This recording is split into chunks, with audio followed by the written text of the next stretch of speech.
अस्सलामुअलैकुम, welcome to my channel Medico Survivals. आज का हमारा टॉपिक है acid based disorders. Topic start करने से पहले कुछ पॉइंट्स रिवाइज कर लेते हैं, जैसे कि हमारी ब्लड की पीएच की नॉर्मल रेंज क्या होती है, फ्रॉम 7.35 टू 7.45। 7.35 से बिलो होगी तो एसिडोसिस होगी, और अगर अबव 7.5 होगी 4-5 होगी तो दैट्स एल्कोलोसिस। अच्छा, जो हमारा ब्लड की पीएच है होती है वो हम इस फार्मूले से कैलकुलेट करते हैं, जो कि डिपेंड करता है बाइकार्बोनेट आयन की सिक्रीशन पे, कंसंट्रेशन पे और कार्बोनिक एसिड पे। अब जो कार्बोनिक एसिड है, हमें पता है कि कार्बोनिक एनहाइड्रेस एंजाइम जब उस पर एक्ट करता है तो वाटर मॉलिक्यूल और कार्बन डाइऑक्साइड गैस पे डिसोसिएट हो जाता है। तो ये भी है कि पीएच जो है हमारी डिपेंडेंट होती है बाइकार्बोनेट और कार्बन डाइऑक्साइड गैस की कंसंट्रेशन पे, जो कि हमारे मेन लेवल्स होते हैं जब भी हम एसिड बेस ए बी चीज़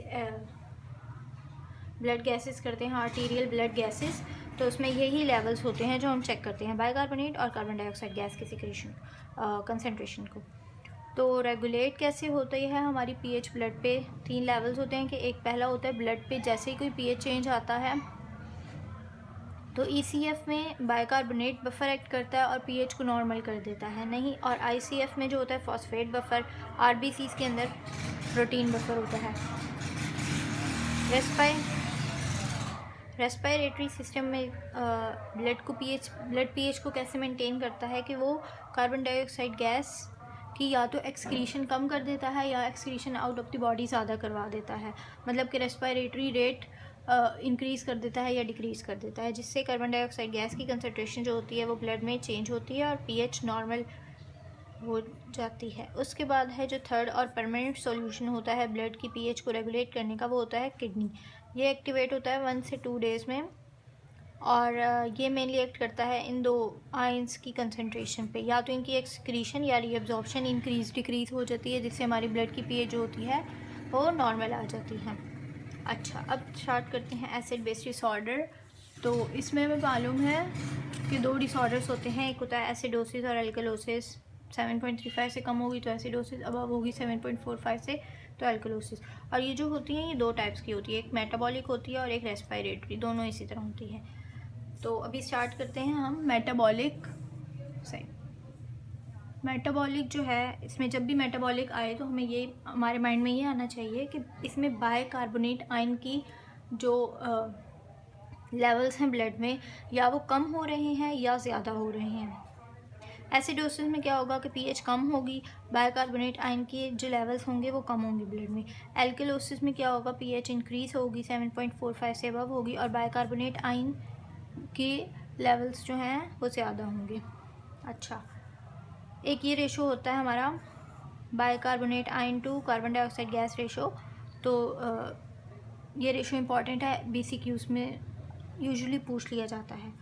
अच्छा, तो मेटाबॉलिक एसिडोसिस की बात करें, इसमें हमें पता है कि बाइकार्बोनेट आयन के लेवल्स जो हैं वो डिक्रीज़ होते हैं, या फिर हाइड्रोजन आयन जो है उसके लेवल्स इंक्रीज़ हो जाते हैं। अभी मैंने पहले ऊपर बताया था कि कार्बोनिक एसिड होता है तो ये डिसोसिएट बेशक वाटर और कार्बन डाइऑक्साइड गैस में भी होता है, लेकिन अगर आयनिक में करें तो ये हाइड्रोजन और बाइकार्बोनेट में डिसोसिएट होता है। तो जब भी अगर ये हम कह सकते हैं कि हाइड्रोजन आयन के लेवल ज़्यादा होंगे तो मतलब कि मेटाबॉलिक एसिडोसिस है। अच्छा, अब इस बात को बताने का ये मकसद था कि हाइड्रोजन आयन की जब भी सिक्रीशन ज़्यादा होगी तो वो लेवल्स ब्लड में ज़्यादा होंगे हाइड्रोजन आयन के, तो क्या होगा, मेटाबॉलिक एसिडोसिस। ये दोनों एक्सप्लेन हो गई। अब कॉजेज़ की थोड़े से डिस्कस कर लेते हैं कि कॉमन कॉजेज़ कौन से होते हैं। डायबिटीज़ मेलाइटस, हमें पता है इसमें क्या कीटो एसिड्स जो होते हैं, acetoacetic acid, beta keto acyl acetic acid और एसीटोन, ये 3 तरह के एसिड्स होते हैं वे कीटो एसिड्स। उनकी कंसनट्रेशन ज़्यादा हो जाती है डायबिटीज़ मेलाइटस में, तो क्या होगा, वो मतलब क्या हो रहा है कि हमारा हाइड्रोजन आयन कंसनट्रेशन इंक्रीज़ हो रही है, मतलब कि मेटाबॉलिक एसिडोसिस। रीनल फेलियर में क्या होगा, रीनल फेल जब होता है तो ज़ाहिरी बात है उसके नॉर्मल फंक्शन जो है वो फेल हो रहे हैं। नॉर्मल फंक्शन क्या होता है कि reabsorption of bicarbonate ion at the PCT, तो वो नहीं होगा, और हाइड्रोजन की एक्सक्रीशन होती है ट्यूब्यूल्स में ही। तो जब रीनल फेल हो रही है तो ये दोनों फंक्शंस नहीं हो सकेंगे, जिसकी वजह से इन दोनों के लेवल्स जो हैं वो अल्टर हो जाएंगे। तो उसके बाद लैक्टिक एसिड की एक्यूमुलेशन जब भी हो तो हमें पता है हाइड्रोजन आयन एसिड, इसी वजह से मेटाबॉलिक एसिडोसिस। Severe diarrhoea. अब डायरिया में क्या होता है कि जो हमारा इंटेस्टाइनल कंटेंट होता है कायम वगैरह की सूरत में, उसमें क्या होता है कि बाइकार्बोनेट आयन की सिक्रीशन जो होती है वो ज़्यादा होती है। क्यों? क्योंकि पेंक्रियास में जो है बाइकार्बोनेट आयन सबसे ज़्यादा होता है, जिसकी वजह से बेसिक होता है हमारे पूरे डाइजेस्टिव सिस्टम से जो मोस्ट बेसिक पार्ट होता है जहाँ पे होती है पीएच, वो होते हैं इंटेस्टाइन की पेंक्रियास के सिक्रीशन के बाद। तो जब डायरिया होगा तो मतलब इंटेस्टाइन में रुकेगा ही नहीं, जल्दी जल्दी एक्सक्रीशन हो जाएगी, जिसकी वजह से ब्लड में बाइकार्बोनेट आयन के लेवल्स कम हो जाएंगे। तो ये कंट्रीब्यूट करेगा मेटाबॉलिक एसिडोसिस में। उसके बाद एक कॉज है रीनल ट्यूब्यूलर एसिडोसिस। इसमें क्या होता है यही कि पीसीटी पे बाइकार्बोनेट आयन की रीअब्सॉर्प्शन नहीं होगी, जिसकी वजह से लेवल्स कम होंगे और एसिडोसिस होगी। या फिर ये भी होता है कि हाइड्रोजन आयन की सिक्रीशन नहीं होगी, जिसकी वजह से हाइड्रोजन आयन के लेवल्स ब्लड में ज़्यादा रह जाएंगे, तो मेटाबॉलिक एसिडोसिस होगी।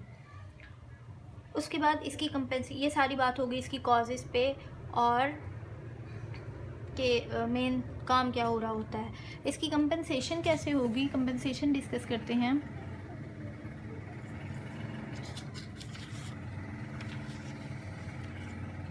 कंपनसेशन क्या होगी, एक और बात याद रखनी है कि जब भी मेटाबॉलिक कोई भी डिसऑर्डर होगा तो उसकी कंपनसेशन हमेशा रेस्पिरेटरी सिस्टम से होगी।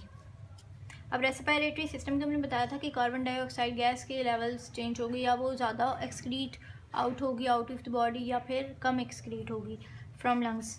तो फिर कंपनसेशन क्या होगी कि जैसे ही ब्लड की पीएच जो है वो कम होती है तो कीमो रिसेप्टर्स जो हैं सेंस करते हैं, कीमो रिसेप्टर सेंस करते हैं, जो कि फिर हमारे रेस्पिरेटरी सेंटर जो होता है मेड्यूला में उसको सिग्नल देते हैं, जिसकी वजह से क्या होता है कि रेस्पिरेटरी रेट और जो डेप्थ होती है, रेस्पिरेशन का मतलब चेंज हो जाता है, रेस्पिरेटरी रेट इंक्रीज़ हो जाता है या डिक्रीज़ होता है।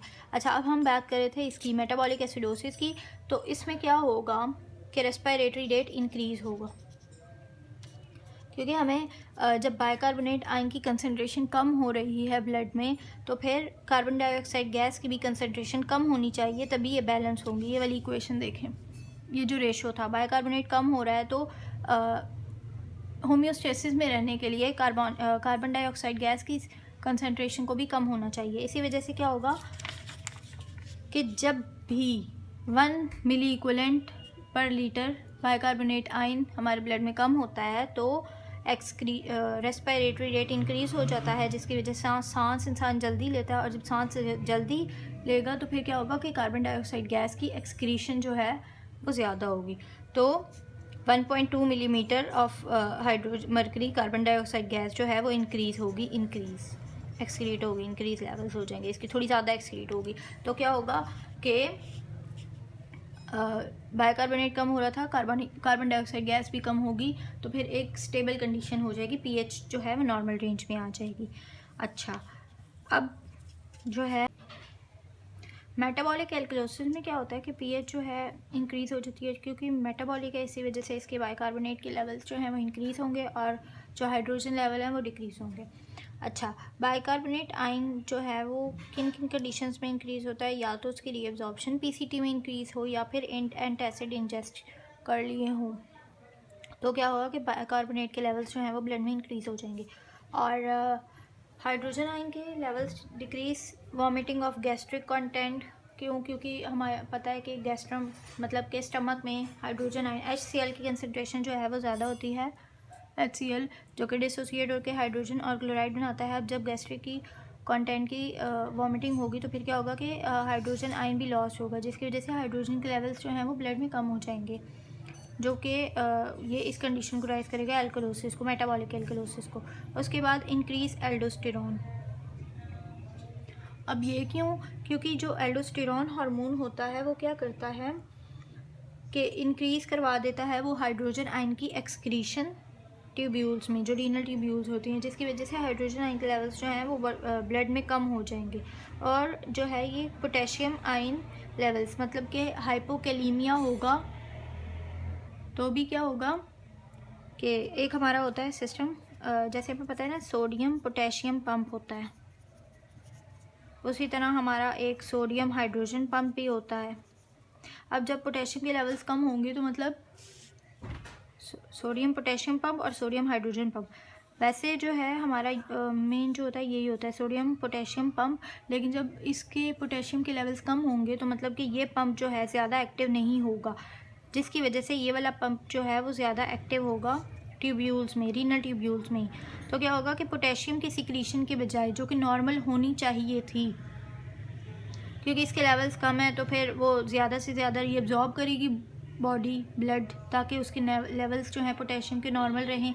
इसी वजह से जब पोटेशियम के लेवल्स कम होते हैं तो फिर ये वाला एक्टिव होता है, क्योंकि सोडियम की रीअब्जॉर्प्शन भी करवानी होती है और फिर हाइड्रोजन जो है वो एक्सक्रीट हो जाता है फ्रॉम द ब्लड, जिसकी वजह से इसके लेवल्स जो हैं वो कम हो जाएंगे, तो फिर मेटाबॉलिक एल्कलोसिस हो जाएगी। अच्छा, एक और होता है रेनिन एंजियोटेंसिन सिस्टम। वैसे तो ये फिजियोलॉजिक सिस्टम होता है, जब भी ब्लड प्रेशर कम हो रहा हो तो ये एक्टिवेट होता है, लेकिन कभी कुछ एबनॉर्मल कंडीशंस की वजह से अगर ये सिस्टम एक्टिव हो जाए तो ये क्या करवाता है कि रीअब्जॉर्प्शन करवाता है बाइकार्बोनेट की और एक्सक्रीशन करवा देता है हाइड्रोजन आयन की, जो कि इसी वाली जो है ये दोनों फैक्टर्स ही इन्वॉल्व हो रहे होते हैं इस कंडीशन में। तो क्या होगा कि हमारी मेटाबॉलिक एल्कलोसिस हो जाएगी। अब कंपेंसेशन का क्या होता है कि जैसे मैंने इसमें बताया था मेटाबॉलिक एसिडोसिस में कि जैसे ही ब्लड पीएच, उसमें यह था कि ब्लड पीएच डिक्रीज़ हो रही थी तो रेस्पिरेटरी रेट इंक्रीज़ हो रहा था, लेकिन यहाँ पे क्या हो रहा है कि ब्लड पीएच इंक्रीज़ है तो जब कीमो रिसेप्टर्स सेंस करेंगे उसे तो फिर रेस्पिरेटरी रेट जो है वो कम हो जाएगा, जिसकी वजह से क्या होगा कि कार्बन डाइऑक्साइड गैस की रिटेंशन बॉडी में ज़्यादा होगी, तो जो है कार्बन डाइऑक्साइड गैस की एक्सक्रीशन जब कम होगी तो रिटेन रहेगी कार्बन डाइऑक्साइड गैस बॉडी में। अब इस रेशो से समझ लें कि अगर इसके लेवल, इस कंपेंसेशन वाली बात को इस रेशो में समझते हैं कि एल्कलोसिस में क्या हो रहा था कि बाइकार्बोनेट के लेवल्स इंक्रीज़ हो रहे थे, तो इस रेशो को मेंटेन रखने के लिए क्या होगा कि कार्बन डाइऑक्साइड गैस के लेवल्स भी इंक्रीज़ होने चाहिए। तो जब रेस्पिरेटरी रेट कम होगा मतलब कि लंग्स में ज़्यादा कार्बन डाइऑक्साइड गैस रहेगी, जब कार्बन डाइऑक्साइड गैस लंग्स में ज़्यादा रहेगी तो सारी बात है उसमें उसके ब्लड में भी लेवल्स इंक्रीज़ हो जाएंगे। तो क्या होगा कि जब भी 1 मिली इक्विवेलेंट बाइकार्बोनेट आयन की कंसनट्रेशन ब्लड में इंक्रीज़ होगी तो क्या होगा कि 0.7 millimetre carbon dioxide gas body से एक्सक्रीट होगी। इसमें क्या हो रहा था, एसिडोसिस में ज़्यादा कार्बन डाइऑक्साइड गैस एक्सक्रीट हो रही थी लंग्स से, लेकिन इसमें क्या हो रहा है कि थोड़े कम जो लेवल्स है कार्बन डाइऑक्साइड गैस के वो एक्सक्रीट हो रहे हैं, जिससे क्या होगा कि ये रेशो मेंटेन रहेगा और ब्लड पीएच जो है वो नॉर्मल की तरफ आ जाएगी।